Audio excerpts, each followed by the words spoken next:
Mamamasko lang sana ang isang pamilya sa Naga, Cebu nang mabangga ng SUV ang sinasakyan nilang motorsiklo. Nakaligtas sa mga magulang pero patay ang 6 na taong gulang na batang babae. Aminado namang nakatulog ang driver ng SUV. May report si John Consulta.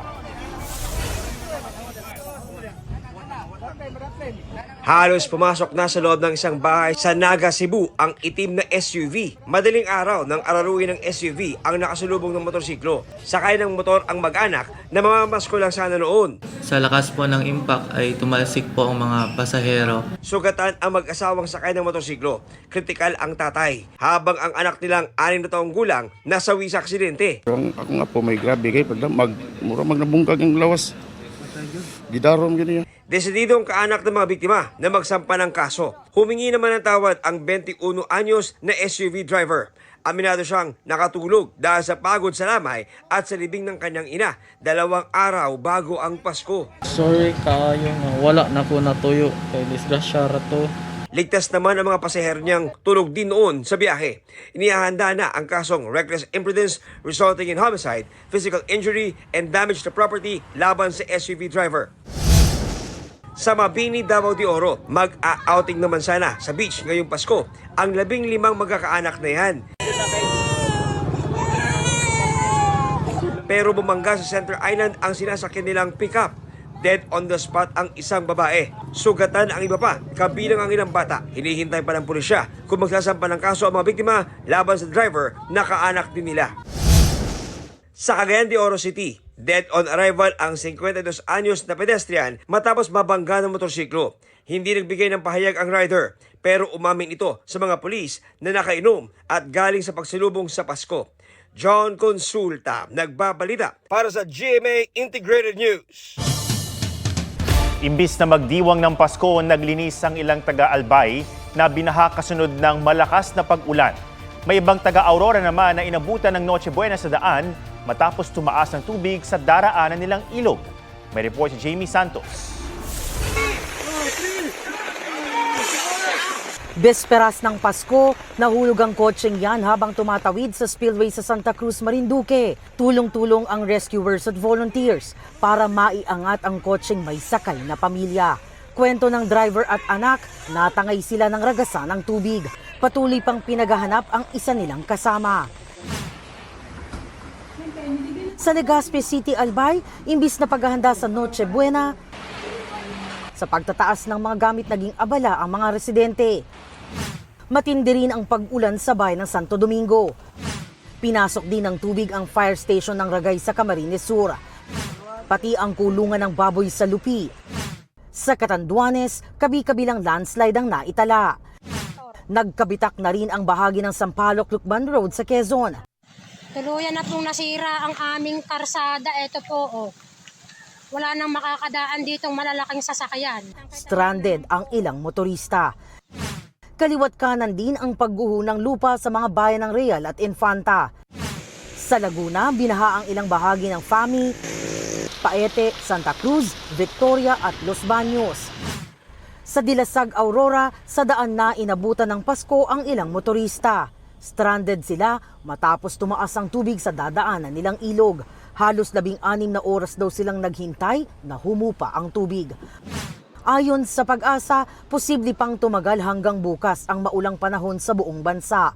Epekto raw yan ng iba't ibang weather system, gaya ng shear line o ang pagsasalubong ng malamig na hangin galing northeast at ang mainit na hangin galing silangan. Ang northeast monsoon ang nagpapaulan sa northern Luzon. At ITCZ o Intertropical Convergence Zone ang nakakaapekto naman sa eastern part ng Mindanao. However, posible kasing umangat yung axis ng shear line at inaasahan nga natin na posible na ito makaapekto sa eastern section ng northern Luzon. So asahan natin mga Cagayan Valley. Sa mga susunod na araw, posibleng maging maulan na rin dyan. And then sa southern part naman, yung ITCZ posible rin na magdala ng mga paulan kahit mga bukas, and titingnan natin kung abot ba sa mga succeeding days. Jamie Santos, nagbabalita para sa GMA Integrated News. Posible pa rin na maging maulan bukas kung kailan magbabalik trabaho na ang ilan. Sa heavy rainfall outlook ng Pag-asa, asahan ng heavy to intense rains sa Aurora at Quezon ngayong gabi hanggang bukas ng gabi. May moderate to heavy rains naman sa Camarines Norte, Camarines Sur, Catanduanes, Albay, Sorsogon at ibang bahagi ng Visayas at Mindanao. Ayon sa Pag-asa, nakakaapekto sa bansa ang Intertropical Convergence Zone, hanging amihan at shear line. Asahan ng mga pag-ulan sa Central at Southern Luzon, pati sa eastern section ng Mindanao. Sa rainfall forecast ng Metro Weather, halos buong araw ang ulan sa Luzon bukas. Asahan ng heavy to torrential rain sa Cagayan, Isabela, Aurora, Quirino, Ifugao at Nueva Ecija. Sa Visayas, posible ang malalakas na ulan sa Leyte, Iloilo at Aklan. May tsansa rin ng ulan sa hapon hanggang gabi sa Mindanao. Dito sa Metro Manila, hindi inaalis ang posibilidad ng thunderstorms. Hindi tulad noong may total ban, mas talamak daw ngayon ang online na bentahan ng iligal na paputok. Bukod dyan, binabantayan din ng pulisya ang mapaminsalang boga, pati na ang mga video na nagtuturo ng paggawa nito. May report si Chino Gaston. Ganito karaming boga ang nakumpiska ng mga pulis sa lalawigan ng Rizal. Nasa 400 yan, nasabay-sabay sinira kahapon. We are now witnessing the destruction of the confiscated. Ang mga bogang yan, hindi nalalayo sa improvised boga na gamit ng mga batang ito sa Maynila noong nakaraang linggo. Sabi ng mga bata, sa TikTok daw nila natutunan ang paggawa ng boga. Doon sa mga nagpo-post pa ng paggawa po na ito, we want to warn everyone po na meron po kayong kakahakapin na mabigat na kaso po dahil matagal na pong ipinagbabawal po yan. Palalakasin daw ng PNP ang cyber patrolling kontra sa tutorial videos na ito. Ang mga improvised paputok gaya ng boga, posibleng magdulot ng eye injury, pagkabulag, pagkasunog ng balat at sugat na maaring mauwi sa amputation o pagputol sa bahagi ng katawan. Sa monitoring ng Department of Health ngayong December 25, numero 1 ang boga sa dahilan ng firecracker-related injuries. Paalala po sa ating mga magulang, bantayan at isupervise po natin yung ating mga anak na wag niyo po silang papayagan na gumamit po nitong mga boga. Wala namang takas sa entrapment operation ng PNP-ACG ang dalawang ito. Nagbebenta raw sila online ng mga ipinagbabawal na paputok gaya ng King Kong at tuna. Ang bentahan ng iligal na paputok online, problema nga raw ngayon ayon sa Philippine Pyrotechnics Manufacturers and Dealers Association Incorporated. Mas malakas daw ang bentahan ngayon kumpara noong panahon na may total ban pa. Usually po makikita nyo yung illegal na yun sa Facebook kasi sila rin po, wala rin po silang lisensya yung mga gumagawa. Bawal na po sila, illegal na po sila, yung tinitinda po nila illegal pa rin. Ngayon namang maulan, may paalala, sana ulanan ng firework. Kasi meron po siyang chemical na kasama doon na habang natitiyo, ano po siya, self-explosion. Pag nabasa, hindi pala pwedeng itapon na lang sa basurahan? Opo, kasi baka mamaya, iyon pa po'y maging sani ng sunog. Chino Gaston nagbabalita para sa GMA Integrated News.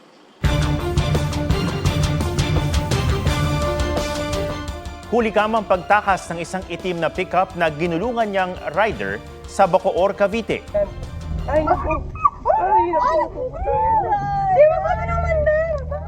Napasigaw ang mga saksi dahil sa pag-ipit pa ng itim na pickup sa sinalpok nitong rider. Unang napansin ng may-ari ng dashcam na pagewang-gewang ang pickup truck. Idinulog niya ito sa pulis at agad dinala sa ospital ang biktima. Patuloy pang tinutukoy ang driver na ng hit and run. Nakauwi na ang ginulungang rider na desididong magsampa ng reklamo. Handa raw harapin ni Vice President Sara Duterte ang lahat ng 3 impeachment complaints laban sa kanya. Kumpiyansa raw ang bise na wala siyang nilabag na batas. Meron daw siyang mga abogado sakaling umabot sa impeachment trial. Anya, handa rin daw na maging abogado niya ang amang si dating Pangulong Rodrigo Duterte.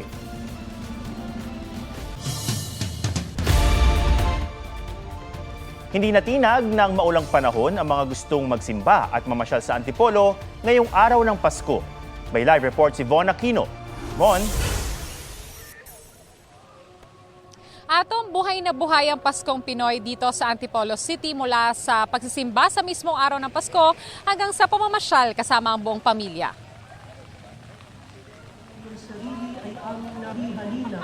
Sa kabila ng maghapong pag-ulan, napuno ang Antipolo Cathedral ng mga nagsisimba ngayong araw ng Pasko. Parang pamamanata rin po to kay God and yung pagse-celebrate ng birthday niya. Para po pagpapasalamat sa Diyos kahit anong pagsubok. Sa kanyang homily, binigyan din ni Father Keith Benaventura na sa pagkakatawang tao ni Jesus, hinubad niya ang pagiging Diyos upang akayin ng tao patawid sa buhay na walang hanggan. Ano man ang pinagdaraanan mo ngayon, itatawid ka ng Diyos. Pagsapit ng gabi, dagsa ang mga namamasyal sa tapat ng katedral kung saan may higanting Christmas tree. Sa ilalim nito, para kang nasa Winter Wonderland. May dancing fountain din, Christmas village at iba pang Christmas displays.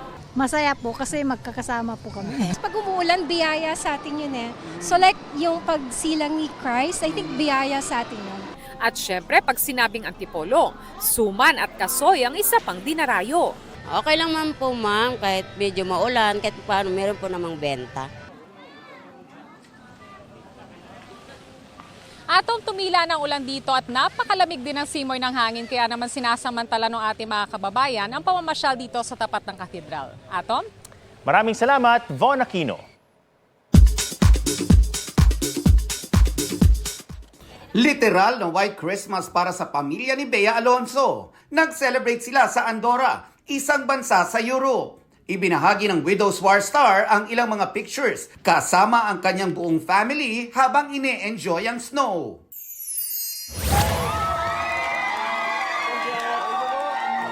Mixed emotions naman ang ilang moviegoers sa first screening day ng GMA Pictures and GMA Public Affairs entry to MMFF na Green Bones. Matapos silang mapaiyak ng pelikula, nagulat sila nang makita ang mga bida nitong sina Ruru Madrid at Dennis Trillo na kasama pa si Jeneline Mercado. Naroon din ang national artist at Green Bones screenwriter na si Ricky Lee. Ang galing po, opo. Sobrang nakakaiyak po at saka napaka-unique po ng story. Ngayon ako nakapanood ng ganyan. Lalo na ngayong Pasko talagang forgiveness at saka yung pagiging mabuting tao lang talaga. Compassion. Siyempre masayang-masaya na ganito yung pagtanggap ng mga tao dun sa pelikula namin at mas lalo pang mas marami pang lalo yung nanonood. Kaya thankful sa inyong lahat. Nakakatuwa po kasi umaga pa lang may mga nakapila na po, may mga nag-aabang na at handang-handa na mapanood ang Green Bones and sobrang nakakatapa po ng puso and hopefully magustuhan niyo po ang pelikulang ito.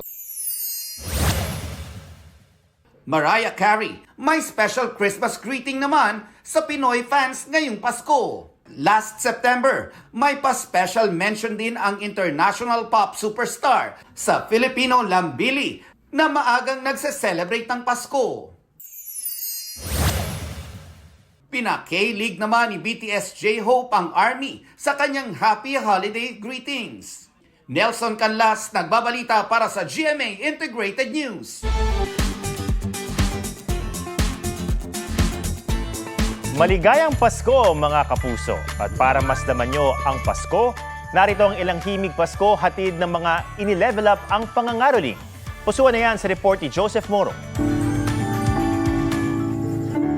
I can think of a better Christmas than my wish coming true. Ganito ang Paskong Pilipino, puno ng sing-along at pangangaroling. Pero kung ito ang kakanta,